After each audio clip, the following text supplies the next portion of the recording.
everybody, what's going on? I'm Jamie Dawn, your evolutionary revolutionary astrologer, bringing you your celestial wisdom. And we are going to start with today, October 26th, when I'm recording this all the way through November 7th. And I wasn't able to record the video for this week in particular because I was dealing with some family stuff that needed my attention. And I appreciate everybody's understanding around that, as well as your thoughts and prayers. Everything is settled, just so you guys know, those of you who have been following me. And now we can start focusing more on this future ahead. And as I like to use the mantra right now, not projecting the past onto the present. And so we continue to deepen what we know to be true in this moment. And I think that's a really potent thing to keep in mind as we move through what's happening in the next couple of weeks. In particular, we are now in Scorpio season. Happy birthday to all you Scorpios. We also have Mercury direct. It went direct on the 18th, which if you've been watching my videos, you saw that I mentioned that. We are revisiting, though, certain themes that occurred in September, because now Mercury being direct is going back through the same degrees it was back in September, and then it moves out of shadow on the 5th. So next week, the 5th of November. Now, we also have, just to put a few pins on the map, we're having the sun squaring off with Saturn. And we have had these squares, these fixed squares happening because of Uranus and Taurus. Anytime the sun is in a fixed sign, such as Aquarius, Leo, Scorpio. And then we also have Saturn, which has been sitting in Aquarius most of this year anyways, or all of this year. And so we have these squares which create tension and challenges, but the gift is that if we're able to work through it and we really are able to stand deep inside of ourselves and our own truths, we can overcome these challenges. And with this Scorpio season, we're working with transformation, and all of us are being transformed into a new way of becoming. And this is very much, the month of November is very much like the butterfly, or the caterpillar, should I say, in the chrysalis. And that with this new moon coming on the 4th of November, you will be able to feel as though we can finally start breaking through this chrysalis and come out the other side in a new way. Now, let's talk just a second about the sun in Scorpio moving into this square.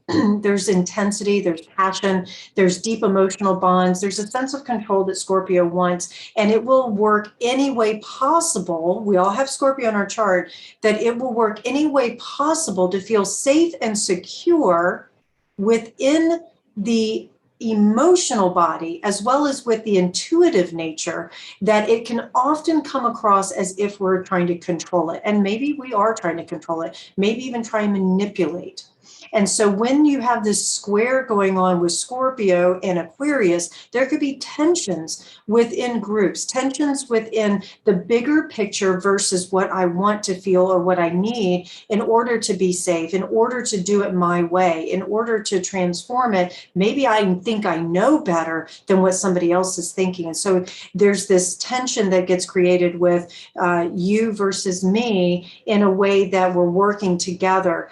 And it may be that someone presents an idea to you, and then you're against that idea, and you find ways in which to maybe win them over to your side, not necessarily through diplomacy like in the Libra energy, but more through manipulation, through an emotional kind of sway, if you will. Now, that's not always bad, especially if you're remembering that there's a bigger picture that you're trying to get towards. And so then if you're able to bring the person or the group back to the bigger vision, then you can manipulate the energy or the idea in a way that supports everything moving forward.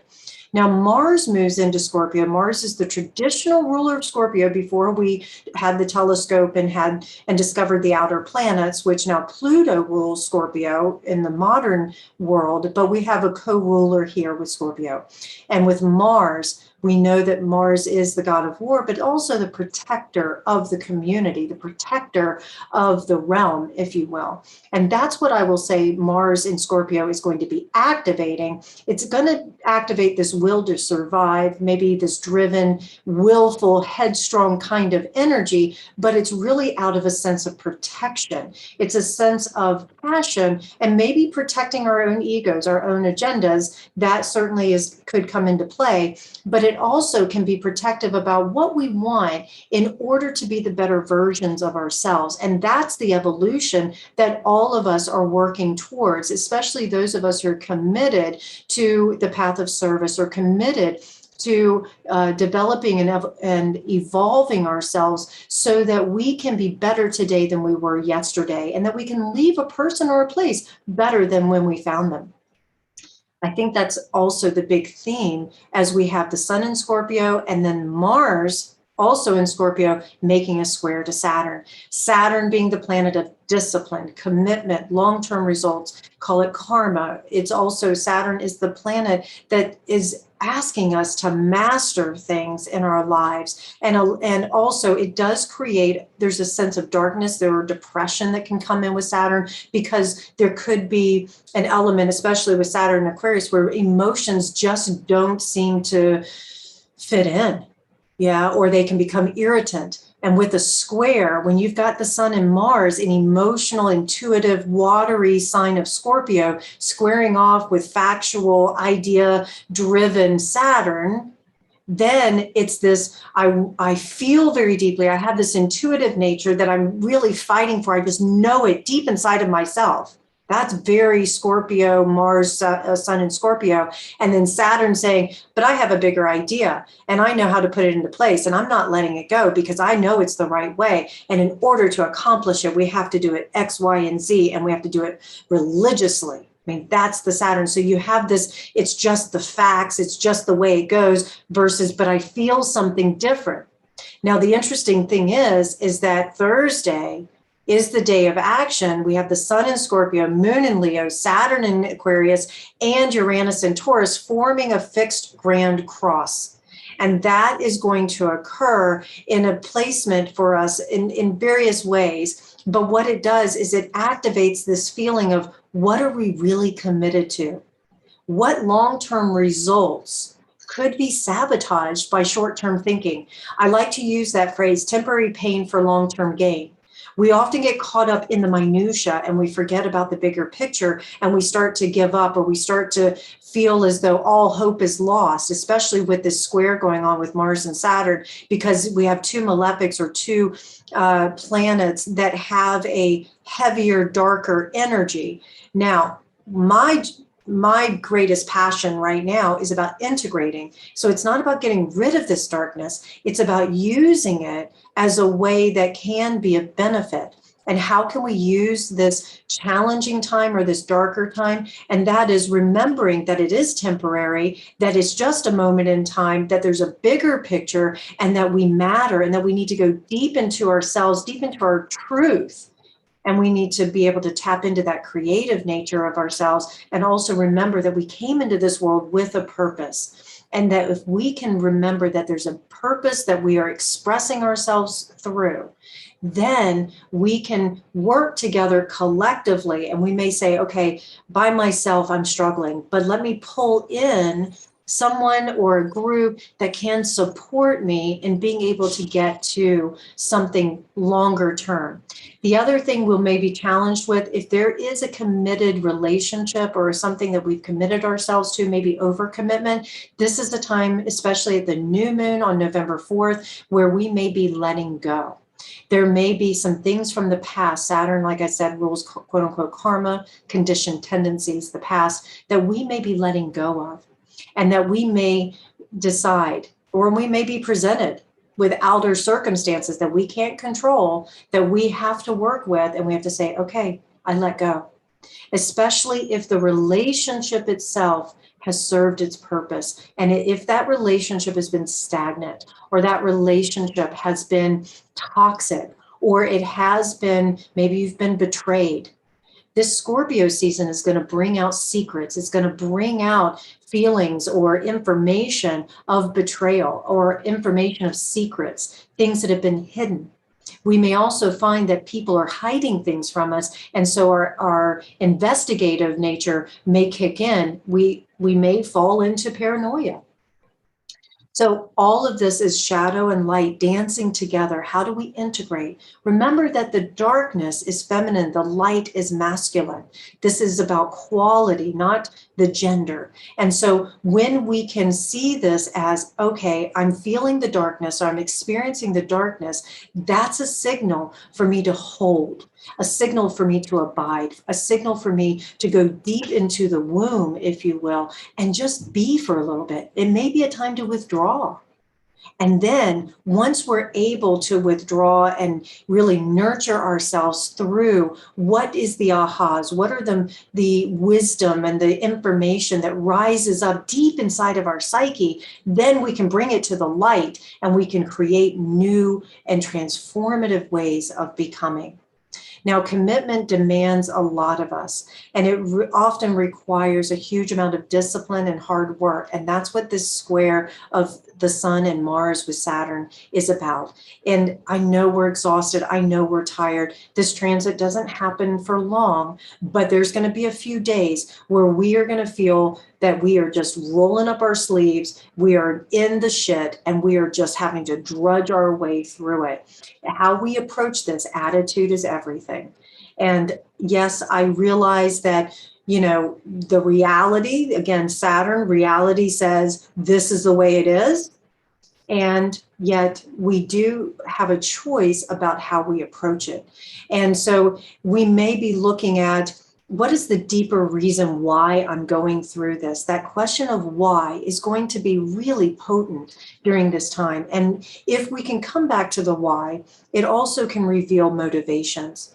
And what I offer is that with this fixed energy, this is about really nurturing and allowing us to anchor into, I can't emphasize it enough, the truth of what we know for ourselves. This is a perfect couple of weeks when it comes to owning every delicious part of us. Whether it's I love Hecate. I think she's just an amazing goddess and is associated with she's called the triple goddess, the mother, maiden, crone. And what I love so much about Hecate, well, I love many things about her, but the integration of those three and recognizing that there's these phases that we all go through, and you can see all these different cycles. And right now we're in a cycle where we are truly allowing ourselves to be reborn. And that's not an easy place to be when there is a letting go process. And so here we're integrating the maiden, which was what we have started, what we learned, what we maybe were innocently experimenting with over the last few months. And then the mother comes in to nurture and to sustain and to allow ourselves to have this time of great protection. We're in the mothering time. The crone time, in my view of the cycles, is that comes in the winter, in the last 4 months of the zodiac calendar.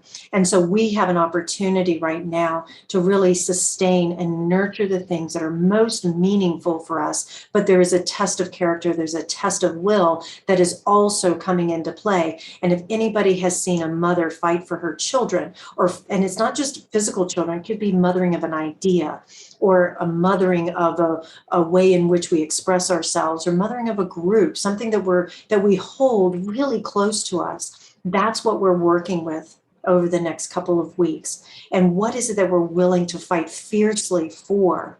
Because it matters. And I offer this. We start with ourselves. Fight for what you know is true for you. Really standing up for yourself. And then you can really stand up for someone else. Sunday, Monday, October 31st, happy Halloween. Something for those of you who celebrate and honor All Hallows Eve. That's on October 31st. And then November 1st, we've got Mercury trining Jupiter once again. Mercury, like I say, is direct in Libra. It's making a trine to Jupiter, which is in Aquarius. And so think back to what was happening around the 20th of September, the conversations you were having, the agreements you might have been making, or the ideas you might have been having, especially when it comes to relationship. This is a similar theme now that gets to be revisited, and you get to talk about it again. You get some refreshing on it and renewing around it. And I would venture to say, if there was conflict back then, now you get clarity. Now you may have an opportunity to be able to really come together and say, now we have our win-win situation. This is phenomenal. Also, creating future plans and tweaking them so they're just right. Should not be too much trouble during this time. Rarely is the easiest option the best, but we're going to work with, sometimes the universe really does let us have it not too good to be true. It gives us wonderful gifts. And with Jupiter here making this beautiful trine to Mercury, we can have the benefic and the benefit of Jupiter's ideas and Jupiter's expansion and Jupiter's wonderful luck and fortune to energize us so that we can communicate our truth and we can communicate who we really are. And it's a perfect setup to the new moon on November 4th, which, like I say, is a time for integration and new transformations. If you feel like you've been stuck, some of us have felt like we're in the in-between space in different areas of our lives. And it's like, why is this not moving forward? I feel as though this new moon, after we spend time within ourselves, shortly after, especially because we have Venus moving into Capricorn the same evening into the next morning, and I'll get to that. But we have a chance to be able to go deep inside, pull out all the muck and mire, and say, yeah, that was worth it, or that was what I learned from it, or that no longer serves me. I can let that go. And now I can be really clear about what I'm creating for this future. Intuition, deep diving into the psyche, working with issues of control, especially the emotions, are also up during this new moon. When you're setting your intentions, again, a watery moon, when you're setting your intentions, use that intention to really see truth for what it is and trust your intuition to guide you deep inside of yourself to say, oh, I know there's an answer here. For whatever problem has shown up, there's an answer. And if we're able to quiet the mind, because the intuition has nothing to do with the mind. We receive information, but our intuition is a feeling. It's a felt sense in the body. It is a knowing. And then the clairs, clairaudient, clairsentient, clairvoyant, and there's others, but those are the main three. Those are the expression or interpretation of what the truth inside of us is. And so if we can allow ourselves to really get quiet, use this new moon, and set intentions to listen to our intuition and allow the information to show up however the universe chooses or we choose to listen to it, and then trust. Scorpio is not an easy trusting sign, but over time and testing, which Scorpio energy will test it, then we can build more trust. We're going to ask ourselves, who's loyal? Who am I loyal to? Or who's loyal to me? How can I become more loyal? What do I need to do? What do I need to shed? The phoenix rising from the ashes, that's the Scorpio energy. What do I need to shed in order to show up for myself and another? New moons are about retreating within. Take time. I cannot emphasize this enough. Carve out, even if it's just an hour, to get quiet and unpack some of the denser emotions that we've been holding on to. Stuck emotion can keep our hearts closed. And if we're living a life that is closed-hearted, it's very difficult to show up, one, for ourselves, much less for anybody else. Now, it is possible during this new moon that it can be difficult to stabilize our emotions. So we may have to break down during this time of quiet and in order to break through. And we realize we're not broken. We're exactly where we need to be, who we are in this moment, because that's all we really have. We're not the same person we were even just a moment ago, because there's a new awareness, a new experience that's happening. So use this new moon to shed false beliefs, false emotions or emotions and anger and bitterness and things of unforgiveness. Use this new moon to forgive. Forgive doesn't mean forget. It just means that we set our hearts free so that we can truly, we talk about trying to love or live from a place of love. You want to become love, free the heart. Now, I'm talking to myself when I say all this as well, because I'm human too, and I do hold on to things at times. And so my practice, my commitment is to look at all of the emotional bodies inside of myself, all those stories, all those things I'm holding on to that's keeping me stuck, the fear, whatever it might be that keeps my heart closed. Venus moves into Capricorn, as I mentioned, that evening into the morning of November 5th. This is a relationship-oriented sign of, planet. And with it being in Capricorn, Venus is going to take relationships very seriously, takes commitment very seriously, takes work very seriously. So we're going to be looking at, imagine this, we set an intention to unbind ourselves from emotional crap. And then how do we show up in our relationships now that we're ready to take it seriously? We're ready to work hard. We're ready to be an accomplishment, a mastery of our emotions, a mastery of our relationships, and that not that we're better than, not that we're trying to step on somebody else to get there, but that we're able to say, I'm mastering myself so that I don't react and I can respond. There's an air of maturity and responsibility that we'll be looking at in our relationships, in our finances. We say, let's reevaluate our values. Let's look at what, making decisions based on our values. This is a time where we will take our values seriously. We'll look at decisions that we're making, whether it's lining up with a certain partner in relationship, or it's a job offer, or it's the work that we do. We're going to be taking it seriously. And we're going to be looking for meaningful connection, meaningful relationship. The dating scene is going to be alive.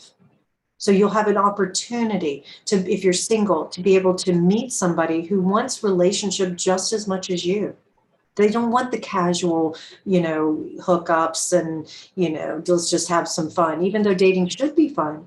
But with Venus and Capricorn, this is more about, now that I have done my internal work, I want to connect with somebody who also has done theirs, and we're ready to build something, a future together. This also is a time when you will be more sincere with what you do, as well as how that gets expressed, because there's a sense of accomplishment. There's a sense, you're going to want this sense of commitment, and you're going to be looking at this from a long-term perspective. So if things have been a little dull, monotonous, that sort of thing, this is a time to shake it up a little bit, to say, let's take it to the next level, whatever that may be. There's also opportunities here with Venus and Capricorn that some of us may need to pull away and take some time to go on a mountaintop, so to speak, proverbial mountaintop, to withdraw, to spend some time alone so that we can rejuvenate, especially if you're in a committed relationship. It may be that you need some time apart so that you can create more desire with each other, or so that you can focus on some of your individual needs because maybe you've been overgiving to each other. Now, at the same time, this can be a real benefit because you miss each other, and then you come back together and you say, these are the experiences I had and how they will complement our relationship. The other thing is, this is a time where you can work really hard, but it doesn't necessarily mean hard work. It just means that you may enjoy what you're doing, and you may find yourself consumed with work and with the professional life because it brings you some sense of accomplishment. And when we have a sense of accomplishment, it releases some dopamine. And when we have dopamine, we feel happy. And so that's something else that we may be looking at as well with Venus here in Capricorn. So these are some transits and things that we can, and energies that we can be looking at and that we may be experiencing over the next 2 weeks. And just another pin on the map, I will be serving in my role as staff director November 5th through the 17th. So I will be off grid, but my monthly horoscopes by sign will be available to you on this channel as well. So please check those out, and I will try and get as many recordings as I can for you for energetic reading, so that you have that just as little pins on the map. Please like, subscribe, share, comment. I'm so grateful for your support, for your love. And always, I'm here to support you however I can. For those of you who haven't heard me say this, I'm going to reemphasize it in this particular video, but my path, my commitment is one of service, however that shows up. And so just know I am here to serve you. And when I can, I will. Please don't forget to book appointments because the calendar fills up very fast. And I'm very grateful for that. And I'm also grateful for you. But I want to make sure that you know I'm here for you as well. All right, you guys, have such a good 2 weeks, 10 days. I'll do another recording to offer some more information while I am serving in my role, because we do have a full moon coming up this month of November, and it is an eclipse. It's a partial eclipse, but it's still an eclipse. And then when the nodes are changing signs as well, that's another thing that we're going to be looking at. So we'll talk more about it. Please just know that I'm here to help and support however I can. All right, you guys, have a great couple weeks. Talk soon.